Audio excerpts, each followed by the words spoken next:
এই যে আমার এটা মাদির লক, আপাতত এর মধ্যে 6টা মাদি রয়েছে, 6টাই সিঙ্গেল মাদি। আপনারা দেখতে পাচ্ছেন একটা লালমন আছে, একটা দোয়াজ আছে, একটা কালো দানার ফটকা জিরিয়া আছে, একটা কালদুম আছে, একটা কালো মাদি আছে, একটা ফুলছিরা চিনি টাইপেরও মাদি আছে।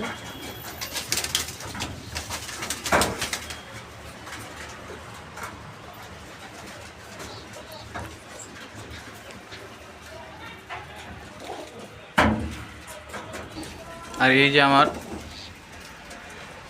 নরের লকটা দেখে নাও, এখানে একটা লালমন আছে, একটা কাশমা আছে, কাশমা একটা কালো কাশমা আছে, দুটো জিরিয়া আছে, একটা